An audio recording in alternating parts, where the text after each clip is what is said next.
things started to change. I heard you say you never felt fear until 2005. And that's when you started feeling fear and things started changing for you. Yeah, I think I had a level of confidence from things that had happened. And if I said never felt fear, I don't think I was conscious of it. There were times when I felt fear, but I quickly got over it because I'm like, you know what, these are the best trained dudes in the world, like around me. Like they got my back. It was a myriad of things. I've always said, guys, there's faith-based guys, there's ego guys that just think that they're better than everyone else, which gives them a tactical edge. And then there's guys that are a little bit of everything. I was a little bit of everything. I believed in my training and the people around me. I knew that there's a power higher than me and that hopefully it was looking out for me. And that if it was my time to go, it was my time to go. So I kind of drew strength from that. But yeah, I say that because in 2005 is when we started losing guys. We started facing a more experienced enemy combatant. The IED threat had escalated and was rampant and everywhere. And that was scary. You know, getting in a vehicle to go conduct an assault is one thing. Blowing the doors and entering a house of armed combatants is one thing. But riding down the road completely helpless in the back of a vehicle waiting to get blown up, that's fear. And I think we all felt that. And then you couple that with some incidents that happened in 2005 with IEDs and a lot of guys getting killed or maimed. Do you want to talk about that incident at all? Yeah, I mean, well, for me, so 2005 was a weird year. So we had done a rotation. We had come back. I was an 11 Bravo at the time, and I wanted to go to the SFQ course. I wanted my MOS, my job, to be a Green Beret, so that if anything ever happened to me, or I wanted to leave the unit that I was in and go out to a different force, I could at least go to the Special Forces Command community and be a Green Beret or be on an ODA or be an instructor somewhere or whatever. I didn't want to have to go back to the conventional Army. So about that time is the same time that my team leader changed out. So a guy rotated out to selection and training. Chili Palmer, like his team leader time was done, and Chili was moving on. Brad, at the same time, Brad Thomas, stepped away and went to Combat Development Directorate, went to CDD. So we had some of the same guys and then some new guys. And I said, hey, I really want to go to the Q course. You know, are you guys cool with me going? And it was like, yeah, like there's no good time, just go. So I tried to go in between rotations, but I ended up going, the course is 6 months long. So towards the tail end of me being in the course, the squadron deployed. Well, that turned out to be like, C Squadron as a squadron I was in at the time, turned out to be like their worst rotation. So in the beginning of that rotation, the guy that had replaced me on my team that I hadn't even trained with, so he showed up to squadron just like I did, immediately deployed. So like we met each other in passing, but we didn't even know each other. They trained him up and he became the team breacher, which was what I did for a long time. One target, they were driving in, he was on an ATV and he took a round between his helmet and his nods, so through his nods mount. And then Shortly thereafter, they were on a target and he was putting a charge on the door, and a bell fed opened up in the hallway through the door, and Steve was killed. So that was one. So I'm not there. The guy that replaced me and was in what would have been my position ended up dying on his first rotation of combat. The second one was, and this is not very long after that, they were hitting another target, hit the house, dry hole, ended up doing a follow-on target that was close by. So they had already lost speed, they'd already lost surprise. All they had left was violence of action. The bad guys knew they were there. Teams approached the house. My best friend at the time, a guy I went through OTC with, Mike McNulty, and a guy that's a unit legend named Bob Horrigan. Bob was basically the first dude up at the door with Mike. Mike was breaching, but as they breached and made entry, same kind of thing, machine gun set up, just waiting on guys to come in the house. Mike and Bob both got hit, and Mike and Bob both ended up dying. So I'm in the Q course, and I'm in the tail end. I'm in the field exercise to graduate the particular phase that I'm in, which is like the MOS phase. And I was in the 18 Echo course. I was in training to be a Special Forces communications sergeant or whatever.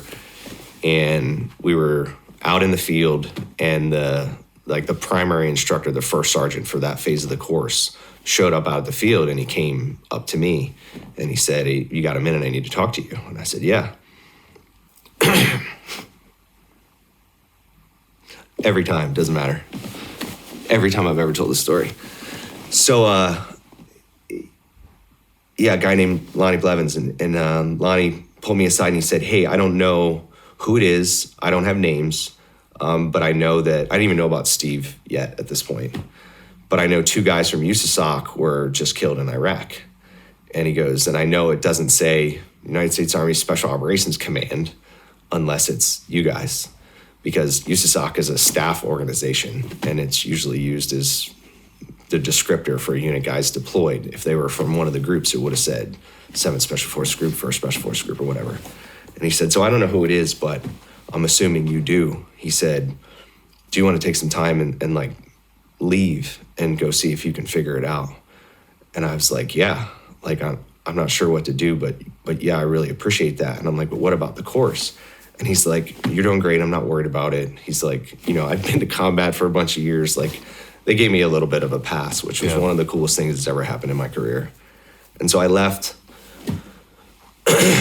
I stopped at a gas station and saw the paper, and same thing that Lonnie had seen. And I went to the payphone and I called staff duty at the unit. And, you have to identify yourself and whatever. And so once they confirmed, I said, "Who is it?" And they said, "It's Mike McNulty and Bob Horgan."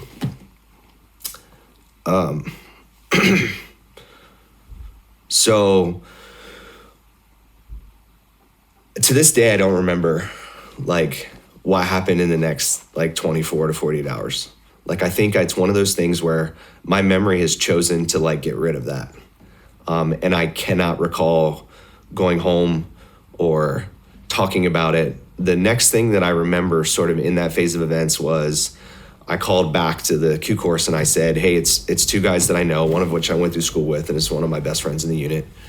Are you cool with me like attending the funerals and being a part of this stuff? Because these guys are coming home." And they said, "Yeah." So yeah, Mike and Bob's remains came home. We buried Mike at Arlington. We buried Bob in Texas. And then I went back to the Q course. They were basically done and I had to go right into Robin Sage. So I went into, phase, whatever it is, the last phase of the SF qualification course with that. And I think it's because I didn't have time to process it and I didn't understand what was going on, and I found out about Steve. I think it was, now looking back, it was like survivor's remorse or survivor's guilt. It was the guilt of not being there and Steve dying when that should have, could have, would have, or maybe not been me, but that happened because I wasn't there. It was not being on the ground or on target when your best friend and another guy that you really looked up to were killed. It was a really weird thing that I didn't understand and I didn't know how to process. And I felt guilty. I felt like I let my guys down. I skipped over the part. So Mikey, who was my TL at the time, they hit a target out in Western Iraq, same rotation. Mikey ended up in a house, basically by himself, trading rounds and grenades with a guy. Ended up with like 37 holes in his body from fragmentation injuries. And 2 other guys on the team were shot, and a couple other guys in the troop were shot, all in one target house. And so, same thing, I finished up the Q course, graduate, if you can call it that. And the first thing I did was I drove up to Walter Reed to see Mikey in intensive care in the hospital, full of holes. So it was like a thing I went to do to take a break from deployment and to better myself and professionalize myself and add some skills, I thought. And what it ended up being was this huge, like, heavy burden guilt trip where I felt like if I'd have been there, some or all of that shit wouldn't have happened. And it's silly. Like, I still carry it. I've come to grips with it over the years, and I realize that that's ridiculous. I'm therapy and talking to people and communicating with folks, and no one's ever said anything to me like, "Man, if you were there, like, thank God," and like nothing like that has ever happened. And I don't think anybody ever thought that, but I've carried that for well, as many years as that's been, almost 20 years now. And it's still as painful as it was then. I just deal with it a little better now than I used to. And that was a triggering year for a lot of things. So when I went back to Squadron after that. Hold on. There's a lot of people that deal with that. Sure. What are some pointers? What are something that can help somebody that's getting over that? Talk to people. Communicate. Talk to people. You are your biggest enemy. If you stay in your own head, in your own mind, and you compartmentalize that shit and you don't share it with anyone, you will convince yourself that they are thinking those things. Like, man, he let us down. It's just not true. It's never, ever true. But if you don't discuss it, you don't get that reinforcing assistance of someone going, no, man, no. Like, that shit was going to go down no matter what. Like, that happened because of a myriad of circumstances that are beyond your control and had nothing to do with you. But if you don't communicate, you're going to continue to hold that in yourself and think those things. You know, it's like when you're in a relationship, like with your spouse. Like I say this with my wife all the time.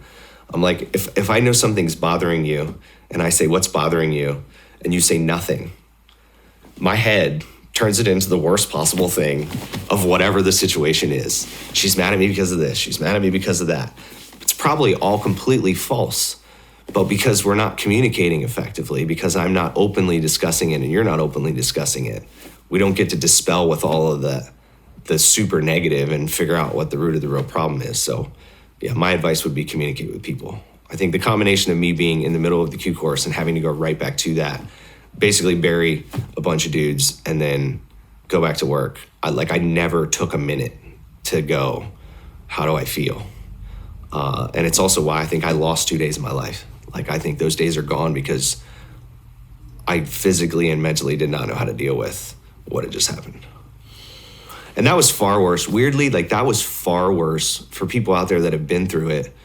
You know, I've seen guys get injured. I've taken a lot of lives. Like, all of that, like, combat trauma, it wasn't really that stuff that truly stuck with me. Like, it was that year. It was things like that. You know, it was post-career when another one of my best friends that took me in when I got divorced died in a base jumping accident. You know, Brandon Jackson, phenomenal operator, amazing dude, one of my best friends. He died post-service, jumping, like chasing the adrenaline high that he had from all those years of being an operator. Yeah. Like, the difference was I had a bunch of years later to get better and get healthy and understand how to process it and needed to talk about it. After that discussion and knowing what you know now, would you have changed any of your decision making when it comes to the Q course? No. Go back? Nah, I mean, everything that's happened to me in my life and all the decisions I made have led to where I am right now. So all the good and all the bad had to happen for me to meet my wife, end up with my wife, for me to get better, get healthy, understand better who I am. Yeah, no, I don't think I would do anything different. I mean, obviously, if I could take back the loss of those people, I would. And those are, you know, we're hitting the high points. I mean, I'm sure you, like a lot of people out there, like, I stopped counting, but we just lost a couple more guys out of the community in the last 30 days. The last time I counted, I was up to like 40 some dudes in the last 20 years that, not all best friends, right? Like, but guys that I work with, guys that I went to schools with, guys that, you know, I was professionally connected to, and in some cases, some really good friends. Yeah. But that's 40 some folks over the course of 20 years. That's a lot of loss. Yeah. And it happens, and it's part of what we do, and it's part of the lifestyle we chose. But the way that you deal with it isn't by shutting it all down and sticking it in a box and never talking about it. Just the fact that you're able to say that you wouldn't go back and change anything in the advice that you're giving to other people, I mean, that's going to help. That's going to help thousands of people, and it's proof. I mean, it's very obvious you're still in pain over it, but that's proof that you can fucking move past that kind of stuff, and it's not your fault. And I think that's going to help a lot of people. And it's okay, right? Like we laughed about it, not on camera, but I'm cool with that. Like, I'm okay with my emotions as it relates to those things. Why? Because they are horrible, traumatic experiences that are difficult to deal with for anybody. And The second thing is trauma. Like I shouldn't even quantify it. Whether it's 1 or 50, whether you're in a car accident or your parents get divorced and it's a shitty situation. Trauma is trauma, and the impacts of trauma are by and large the same across the board. The symptoms are similar, and people try or want to, or you as an individual want to quantify like, well, that guy's been through so much more than me, so I can't relate. Bullshit. It's all relative. It's all relative. Trauma is trauma. The mechanisms for recovery and getting better and getting past it are all the same. Thank you for saying that. That means a lot to a lot of people. But, well, that's pretty heavy. Let's take a break. Cool, thanks. You all right? Yeah, I'm good. Cool. I told you, like, I literally can't stop it. I thought I was going to get through it that time, and nope. As soon as I think about Lonnie coming up to me and going, I don't know who it is, like, it feels like it was yesterday. Like that pit in my stomach of fuck.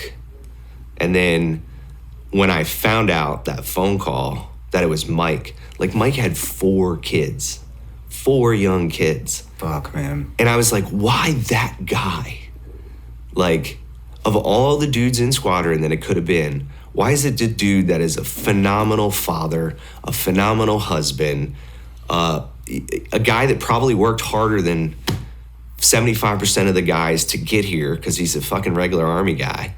You know, he's not a Ranger, he's not an SF dude, and a guy with 4 young children. Like, why does it take him? Yeah. And, you know, a lot of guys after that, but for some reason, man, it's like fucking weird, man. I mean, yeah, I used to, when Adam Brown got killed, the dev group, I didn't go to dev group, but I did a platoon with him, and he was that guy. He was, I don't know if you've ever heard of Adam Brown, but whatever, he was, I mean, he's just a fucking good dude. Good dude. He's a faithful man to his wife. He's there for his fucking kids. Like, he's a Christian. And it sounds he's awful. A perfect fucking role model. It sounds awful, but let's face it, we weren't all great role models. Yeah. Some of us were fucking shitheads for a good portion of our life. Yeah. Like, not to say one guy deserves it more than the other, but it's like it's always that guy. Yeah. The dude that isn't like that. It's fucking weird. Yeah. It is really weird. But. And that fucked me up. Like, I think I was getting pretty messed up by that point anyway. And I think I always felt like I was going to die in combat.